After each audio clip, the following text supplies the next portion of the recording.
The breaking point captain Elena Vasquez stood on the observation deck of the orbital station above New Earth, watching the sunrise paint the planet below in shades of gold and amber. 300 million people called this world home. Farmers who had turned barren soil into fertile fields, engineers who had built cities where nothing existed before, children who had never seen Earth but carried humanity forward into the stars. She had sworn to protect them all. The door behind her opened with a soft hiss. Lieutenant Marcus Kane entered, his face grim. "Captain, we have another incident. The Draxians just intercepted the medical transport Mercy's hand." Elena's jaw tightened. "Casualties. All hands lost. 43 crew members. They were carrying vaccines for the outbreak on Settlement 7. Marcus pulled up a holographic display. The Draxians claimed the ship violated their territory. The ship's flight recorder shows they were on the established trade route, exactly where they were supposed to be. Elena turned away from the window. Over the past 18 months, incidents like this had become routine. The Draxian Empire had decided that human space bordered their ancient territory. Never mind that humans had been colonizing these systems for 30 years before the Draxians ever showed interest. Never mind the treaties signed when humanity first joined the Galactic Union. The Draxians wanted expansion, and they had decided humanity was weak enough to push aside. "How many does that make?" Elena asked quietly. "The Mercy's hand? That brings it to 17 ships destroyed, 412 human lives lost, plus the harassment of our cargo vessels, the illegal taxation at their checkpoints, the blockades preventing supplies from reaching Settlement 9. Marcus shook his head. "Captain, our people are getting desperate. Settlement 9 has 3 weeks of food left." Elena walked to the communications console. "Get me Ambassador Torres at the Galactic Union headquarters." The screen flickered to life, showing a tired-looking woman with gray-streaked hair. Ambassador Maria Torres had spent 2 years presenting humanity's case to the Galactic Union. 2 years of formal complaints, legal arguments, and diplomatic negotiations. "Elena," Maria said, her voice heavy with defeat, "I already know why you're calling. The Mercy's hand, I've filed the complaint with the Union Council. And they'll schedule a hearing in 6 months, maybe." Maria rubbed her eyes. "The Draxian representative laughed when I submitted the paperwork. He said humans needed to learn that space belongs to those strong enough to hold it. The Union was supposed to prevent exactly this kind of aggression." Elena said, "The Union is controlled by species that have held power for thousands of years. We've been in space for barely a century. To them, we're newcomers who should be grateful for whatever scraps they throw us." Maria leaned forward. "Elena, off the record? They're not going to help us. They see the Draxians as a powerful ally and humans as expendable." Elena was silent for a moment. She had known this truth for months, but hearing Maria say it out loud made it real. "Then we'll have to help ourselves. Elena, don't do anything rash. If humanity strikes back, the entire Union could turn against us. The entire Union has already turned against us. They're just polite about it." Elena straightened. "I'm requesting permission to address the Union Council directly." Maria sighed. "I'll arrange it. But Elena, it won't change anything." "Then at least we'll have tried. At least we'll have given them every chance to choose peace." 3 days later, Elena stood before the Galactic Union Council. The chamber was massive, built to accommodate dozens of different alien species. The councilors sat in elevated seats arranged in a circle, looking down at her like judges examining an insect. High Councilor Vrex of the Draxian Empire was particularly imposing. His species stood 8 feet tall with armored skin that glinted purple under the chamber lights. Forearms ended in clawed hands. His eyes, all 6 of them, regarded Elena with undisguised contempt. "Captain Vasquez," began Councilor Thane, a Valorian whose blue skin seemed to shimmer, "you have requested this emergency session. The Council will hear you, though we must note that proper diplomatic channels already exist for such grievances." "Proper channels that have accomplished nothing," Elena said. "For 18 months, humanity has followed every protocol. We have filed complaints, submitted evidence, requested arbitration, and for 18 months the Draxian Empire has continued to attack our ships, blockade our colonies, and kill our people." Vrex's mandibles clicked in what might have been amusement. "Captain, your species colonized systems that the Draxian Empire claimed 3,000 years ago. Our ancient maps show these territories as rightfully ours. Maps created before humans existed. Maps created before those systems were even surveyed. You can't claim territory just because your ancestors drew pictures of stars. Elena pulled up holographic displays. These are the treaties humanity signed when joining the Union. Treaties that guaranteed our right to settle unclaimed systems. Every world we colonized was verified as uninhabited and unclaimed by Union inspectors. Inspectors who clearly made errors, Vrex said dismissively. Regardless, the Draxian Empire's historical claim supersedes any recent settlements by junior species. Junior species? Elena's voice was sharp. Is that how the Union works? Older civilizations have more rights than younger ones? Counselor Thane shifted uncomfortably. Captain, you must understand that the Union operates on principles of respect for established powers. The Draxian Empire has been a Union member for 2,000 years. Humanity joined 40 years ago. There are hierarchies that must be acknowledged. Elena looked around the chamber. She saw it in their eyes. They had already decided. Humanity was too young, too weak, too insignificant to matter. The Draxians were powerful and ancient, and power was all that truly mattered to the Union. I see, Elena said quietly. Then let me be very clear. The Mercy's Hand was a medical vessel carrying vaccines to children. 43 people died when the Draxians destroyed it. They claimed it violated their territory. The ship's black box proves otherwise. This wasn't an accident or a misunderstanding. This was murder. Strong words, Captain, Vrex rumbled. Be careful with accusations. I'm being accurate, not careful. Elena took a step forward. Humanity has shown patience because we remember what war costs. We nearly destroyed ourselves once. We learned that lesson in blood and ash. When we came to the stars, we came seeking peace. We believed the Galactic Union represented civilizations that had evolved beyond might makes right. She paused, letting her words sink in. We were wrong. You're just better at dressing up your violence in diplomatic language. You use treaties and councils and proper channels to disguise the same old truth. The strong take what they want and the weak suffer. Are you finished? Thane asked coldly. Almost. Elena looked directly at Vrex. Humanity is giving you one final warning. Withdraw from our territories. Stop attacking our ships. Stop blockading our colonies. We want peace, but we will defend ourselves if necessary. The chamber erupted in sounds that might have been laughter in a dozen different alien languages. Vrex's mandibles clicked rhythmically. Captain, the Draxian Empire has 6,000 warships. How many does humanity possess? 300? 400? Your threat is as empty as your claim to those systems. Elena held his gaze. This isn't a threat. It's a warning. There's a difference. A threat is meant to intimidate. A warning is meant to save lives. She turned to address the entire council. Humanity has shown you patience and restraint. Do not mistake those qualities for weakness. Do not think that because we choose peace, we are incapable of war. We are asking you, pleading with you to choose wisdom over pride. The council has heard your warning, Thane said, his tone making clear what he thought of it. We will take your concerns under advisement. This session is adjourned. Elena walked out of the chamber with her head high. Behind her, she could hear the counselors already dismissing humanity's words. To them, she was a minor irritant, a representative of a species that would learn its place eventually. They had no idea what was coming. Back at New Earth, Elena entered the command center of the Orbital Defense Station.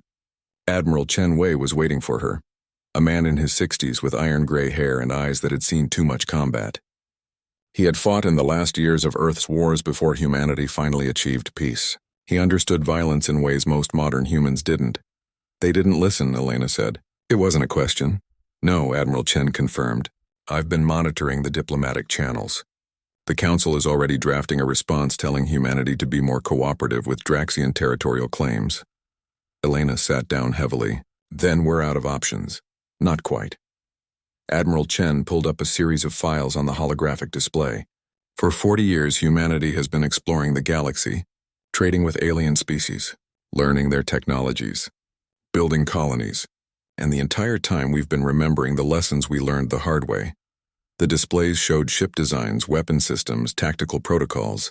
The galaxy thinks we're explorers and farmers. They think we've forgotten how to fight because we haven't fought in 100 years. They don't understand that we've spent that 100 years making sure that if we ever have to fight again, we'll win. Elena studied the plans. The Terra Protocol, named after our homeworld. The world we nearly destroyed and then saved. Admiral Chen's expression was grim. If we activate this, there's no going back. The galaxy will see us differently. They'll fear us. They should fear us, Elena said. Not because we want to hurt them, but because we can. Because we remember what we're capable of when pushed too far. She thought of the Mercy's hand. 43 people who had dedicated their lives to healing others, gone because the Draxians wanted to prove a point. Activate the Terra Protocol, Elena ordered. Recall all human ships to defensive positions.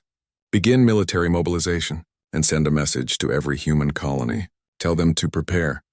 What should I tell the colonies we're preparing for? Elena looked out at New Earth, beautiful and peaceful in the starlight. Tell them we're preparing to remind the galaxy why humanity survived the worst war we could imagine. Tell them we're preparing to show these ancient empires what it means when humans stop holding back. Admiral Chen nodded and began issuing orders. Within hours, the message spread through human space. Ships that had been carrying cargo suddenly changed course. Civilian vessels returned to port. Quiet military installations that most people didn't know existed suddenly came alive with activity. The Draxian Empire noticed the movement but dismissed it as panic. The Galactic Union noticed and assumed humanity was preparing to surrender. Neither understood what they were seeing. Humanity wasn't panicking. Humanity wasn't surrendering. Humanity was preparing to do what it had hoped never to do again. Humanity was preparing for war. When Peace Dies Commander Draxus Krell stood on the bridge of the Imperial Dreadnought Eternal Dominion, watching the human colony of New Earth grow larger on the viewscreen, behind his flagship, 400 Draxian warships moved in perfect formation. It was, by any measure, overwhelming force. Status report, Krell commanded, his mandibles clicking with satisfaction. All ships in position, Commander. His tactical officer responded. The human defense fleet is in minimal. We count 73 vessels. Most appear to be converted cargo ships with basic weapons. Krell felt something close to disappointment. The Galactic Union had authorized this action after humanity's insulting display before the Council. Captain Vasquez's threats had been laughable, but they had provided perfect justification for the Draxian Empire to finally claim these resource-rich systems. The humans had their chance to withdraw peacefully, Krell announced to his bridge crew. They chose defiance. Now they will learn the price of challenging the Draxian Empire. All ships prepare to engage. The human ships held position around New Earth, not advancing, not retreating. Just waiting. It seemed almost sad to Krell. These humans so young in the cosmos, about to be crushed by a force they couldn't possibly resist. Commander? We're receiving a transmission from the human flagship. It's Captain Vasquez. Put her on screen. Let's hear what she has to say now. Elena Vasquez appeared on the view screen. She looked calm, eerily so. Behind her, the bridge of her ship showed organized activity, no panic, no chaos. Just professionals doing their jobs, Commander Krell, Elena said. You're making a terrible mistake. The only mistake was yours, Captain. You should have accepted our generous offer to relocate your people. Now you will be removed by force. I'm not talking about us losing, Elena said quietly. I'm talking about how many of your people are going to die today. Turn your fleet around. There's still time to avoid this. Krell's mandibles clicked in amusement. You have 70 ships against my 400. You are outnumbered 6-1. What possible threat could you pose? The same threat we posed to ourselves, Elena replied. We nearly ended our own species, Commander. We built weapons that could crack continents and poison oceans. We created machines that hunted people through radioactive wastelands. We fought a war so terrible that we swore never to fight again. She paused. But we never forgot how. Then you will die remembering old glories. Krell cut the transmission. All ships advance. Target their defense stations first, then the orbital platforms. Once orbital control is established, we'll begin ground operations. The Draxian fleet surged forward like a metal tide. 400 ships, each one a masterpiece of military engineering perfected over thousands of years. Their weapons had conquered dozens of worlds. Their shields could withstand sustained bombardment. They were unstoppable. Then the human ships moved. They didn't charge forward to meet the Draxian fleet. They scattered, breaking formation so quickly that Krell's tactical officer gasped in surprise. The 70 human vessels spread across the battlefield in patterns that seemed random but weren't. Each ship positioned itself with mathematical precision. What are they doing? Krell demanded. Unknown, Commander. Their movement patterns don't match any standard defensive formation. It's almost like they want us to surround them. Then we'll oblige them. All ships envelope the human fleet. Let's end this quickly. But as the Draxian ships moved to surround the scattered human vessels, space itself seemed to shimmer. Krell's sensors went mad with new contacts. Hundreds of them. Thousands. Report. Krell roared. Unknown contacts appearing throughout the combat zone. They're small, fast-moving. Stealth ships, maybe? No, they're too numerous. Commander, they're everywhere! The objects weren't ships. They were drones. Tens of thousands of autonomous weapons platforms, each one no larger than a fighter craft but packed with enough firepower to damage capital ships. They had been hiding in the debris field around New Earth's asteroid mining operations, waiting for the Draxian fleet to commit. The drones attacked in waves. They moved in three-dimensional swarms that seemed to think as one. Draxian point defense systems opened fire, destroying hundreds of drones, but thousands more kept coming. They targeted specific systems with precision. Communication arrays, sensor nodes, weapon targeting computers, shields holding, the tactical officer reported. But we're being blinded. Our sensors can't track through all this interference. Then fire blind. Saturate the area with plasma. We have the numbers to overwhelm them through sheer firepower. The Draxian ships opened fire, filling space with deadly energy. Drones died by the hundreds, vaporized by plasma bolts or torn apart by kinetic rounds. But the human vessels had already moved. Using the chaos of the drone swarms as cover, they had repositioned themselves into something that Krell finally recognized. It was a kill box. A formation designed not for defense but for concentrated destruction. The human ships had maneuvered the Draxian fleet exactly where they wanted them. All ships break formation, scatter and regroup at Rally Point Delta. But it was too late. The human ships opened fire, and Krell understood in that moment that everything the Galactic Union believed about humanity was wrong. The weapons weren't energy-based. They were kinetic. Solid projectiles accelerated to incredible speeds using magnetic rail systems. Simple physics turned into devastating weapons. When they hit Draxian shields, the shields held for a moment, before the sheer kinetic energy overwhelmed them. Ships that had withstood energy weapons for hours couldn't handle the hammering force of tungsten rods moving at relativistic speeds. The Eternal Dominion shook as three projectiles slammed into its forward shields. Alarms screamed across the bridge. Shields at 60%, 40%, 20%. Shields failing. Impossible, Krell shouted. Our shields are designed to handle sustained bombardment. How can simple projectiles penetrate them so quickly? His tactical officer's voice was shaking. The projectiles are hitting the same spot repeatedly. Their targeting is perfect. They're not trying to overwhelm our shields. They're punching through them with precision strikes. Another human innovation that the galaxy had banned centuries ago.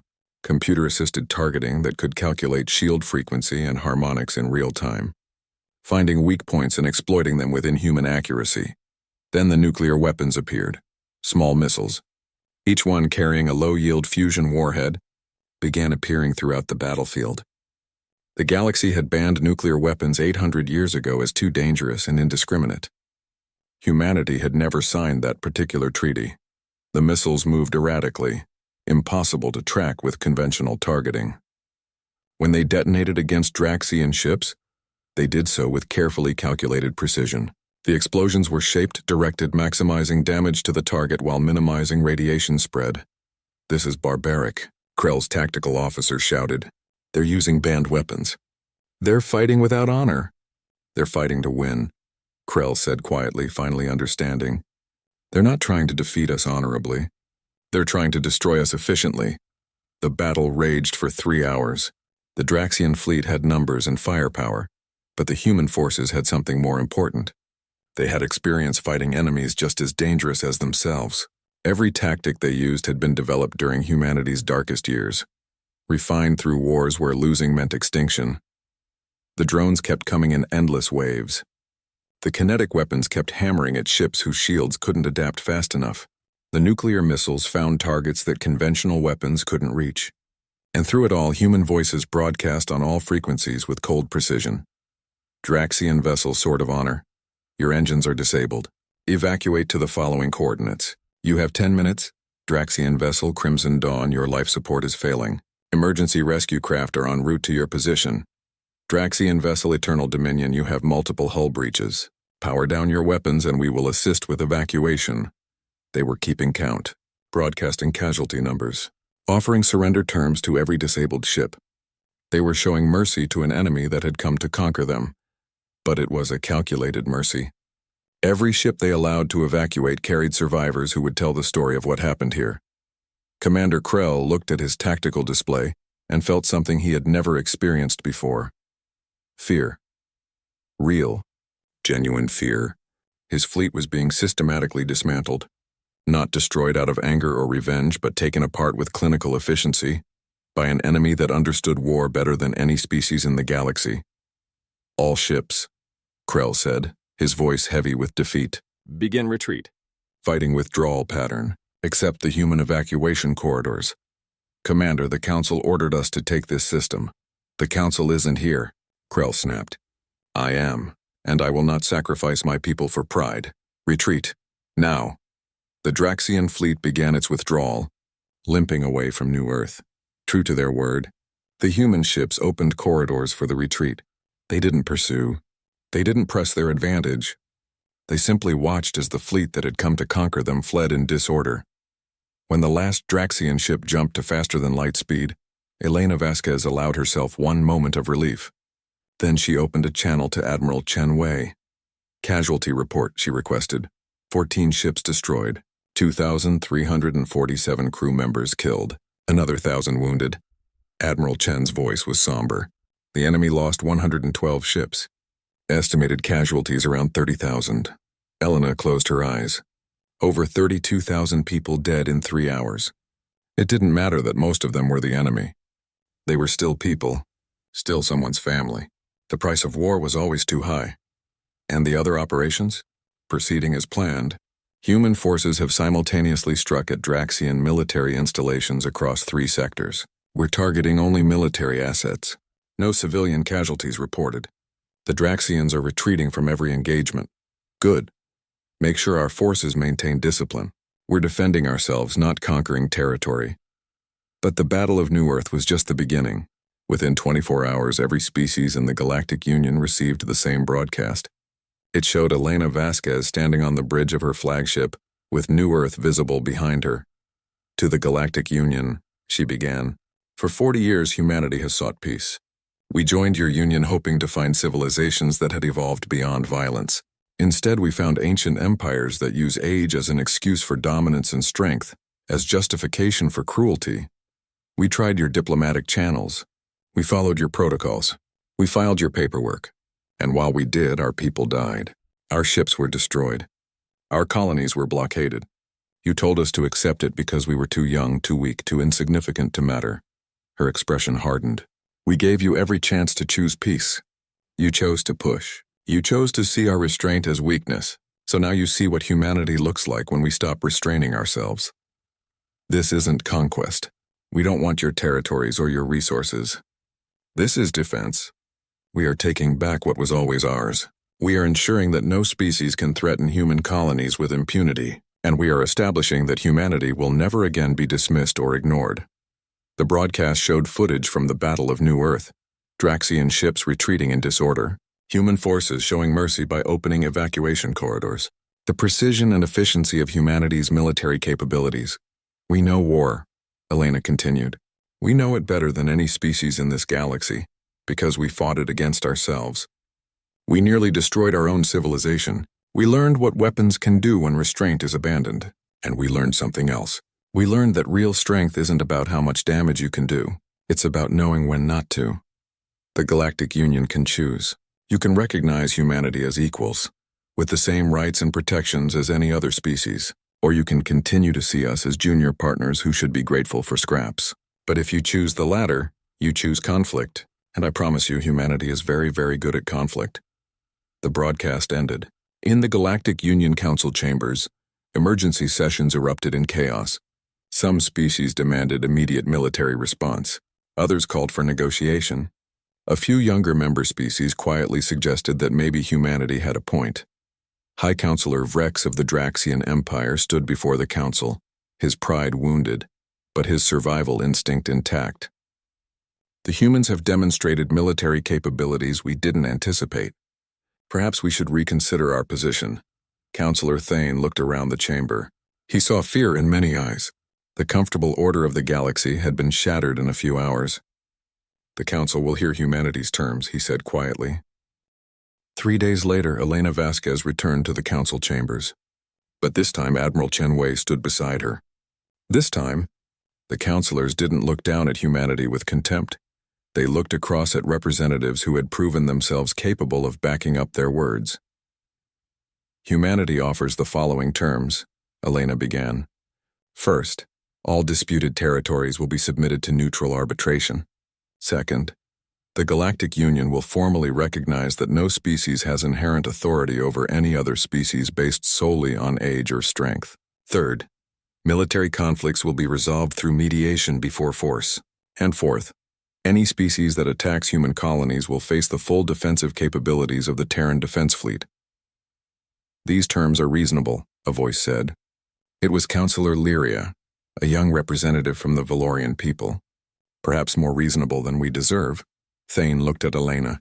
And if we refuse? Then you'll fight us, Admiral Chen said simply. And you'll lose. Not because we want to conquer you, but because we're willing to pay the price to defend ourselves. We've already paid that price once. We remember what it cost. The question is, do you want to learn that lesson the same way we did?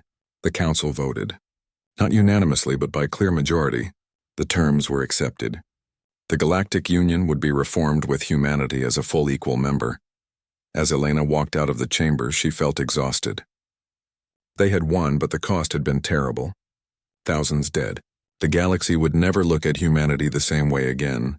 They would be feared now, respected, but also isolated by that fear. Admiral Chen seemed to read her thoughts. We did what we had to do. I know, Elena said. But I keep thinking about those 30,000 people who died in the battle. They were just following orders. Most of them probably didn't even want to fight us. That's what makes us different, Admiral Chen replied. We count the cost. We remember the names.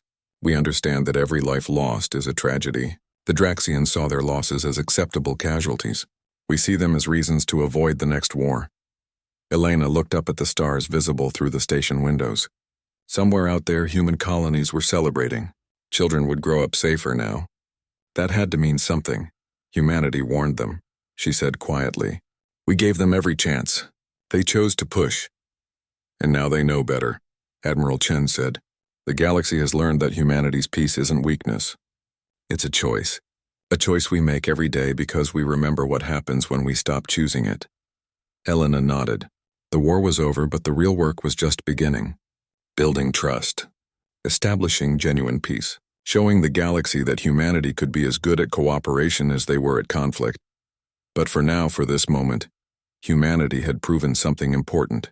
They had proven that species that forgets war is just as dangerous as species that glorifies it. That real strength comes from knowing when to fight and when to restrain. That mercy isn't weakness when backed by capability. The galaxy had ignored humanity's warnings. They had dismissed human patience as cowardice. They had pushed and prodded and taken until humanity had no choice but to push back. Now they knew better. Now they understood. Humanity had warned them to stop pushing. They should have listened. Complete story summary. This original HFY story follows. Captain Elena Vasquez and Admiral Chen Wei as humanity faces systematic aggression from the Draxian Empire, while the Galactic Union refuses to intervene. After exhausting all diplomatic options and losing hundreds of lives, humanity activates the Terra Protocol and demonstrates military capabilities far beyond what the galaxy expected. The Battle of New Earth becomes a turning point where humanity proves that their century of peace wasn't because they forgot how to fight, but because they remembered the cost of war too well. The story ends with the Galactic Union accepting humanity's reasonable terms and recognizing them as equals, learning that humanity's restraint was never weakness. It was wisdom bought with blood.